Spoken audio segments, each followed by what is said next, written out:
ভারতবর্ষের কিছু গৌরবশীল ব্যক্তিদের জন্য একসময় ভারত সরকার ভারতবর্ষে পুরো একটি গোটা দিন ভারত সরকার ছুটি ডিক্লারে দিয়েছিলেন। আর তাদেরই মধ্যে অন্যতম ছিলেন মিলখা সিং। কেন মিলখা সিং এর জন্য ভারত সরকার গোটা একটা দিন ছুটি ডিক্লারে দিয়েছিলেন? মিলখা সিং কি এমন রেকর্ড বানিয়ে গেছিলেন যার জন্য গোটা ভারতবর্ষ একদিন ছুটি ডিক্লারে করেছিলেন? কেন মিলখা সিং এর জন্য ভারত সরকার পুরো একটি গোটা দিন গোটা ভারতবর্ষকে ছুটি ডিক্লারে দিয়েছিলেন?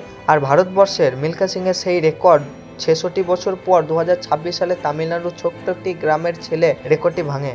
এটা কি সত্যি নাকি অজানা কিছু তথ্য আজকে জানবো এই ভিডিওতে। আগে জানি মিলখা সিং কে, তার বাড়ি কোথায়, আর তিনি কেনই বা গোল্ড মেডেল পেয়েছিলেন অলিম্পিকে। ভাবুন তো, ছোট্ট একটি ছেলে যে তার নিজের চোখের সামনে তার মা বাবা এবং পরিবারের সদস্যকে হারিয়েছেন। ১৯৪৭ সালে দেশভাগের সময় কোনো রকমের প্রাণ বাঁচিয়ে পালিয়ে আসেন গোবিন্দপুর গ্রাম থেকে, যা এখন পাকিস্তানের ফয়সালাবাদ অঞ্চলে অন্তর্গত।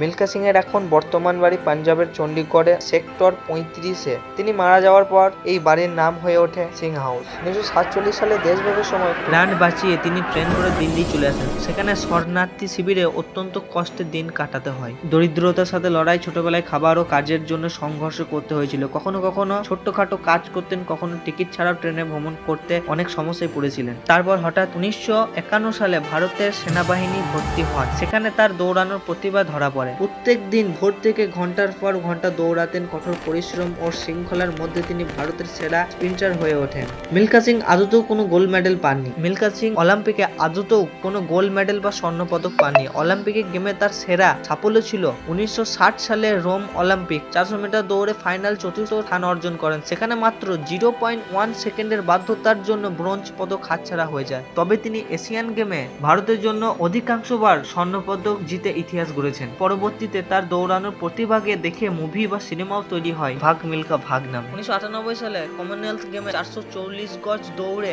জিতে তিনি স্বাধীন ভারতের ইতিহাসে অ্যাথলেটিকের প্রথম সোনা এনে দেন। এই অন্যান্য কীর্তির পর প্রধানমন্ত্রী নেহেরু তাকে একটি পুরস্কার চাইতে বলে। মিলখা সিং পুরো ভারতবর্ষের জন্য একদিন জাতীয় ছুটি অনুরোধ করেন। তার সেই ইচ্ছাকে সম্মান জানাতে ১৯৯৮ সালে ২৫শে জুলাই দেশ জুড়ে সরকারি ছুটি ঘোষণা করা হয়েছিল। পরবর্তীতে ১৯৬০ সালে রোম অলিম্পিকের গড়া মিলখা সিং এর ৪০০ মিটার ঐতিহাসিক রেকর্ডটি ৬৬ বছর পর ২০২৬ সালের মে মাসে ফেডারেশন কাপে মিলখা সিং এর সেই রেকর্ড ভাঙেন তামিলনাড়ু জেলার ছোট্ট একটি গ্রামের ভিসার টিকে নামে একটি ছেলে।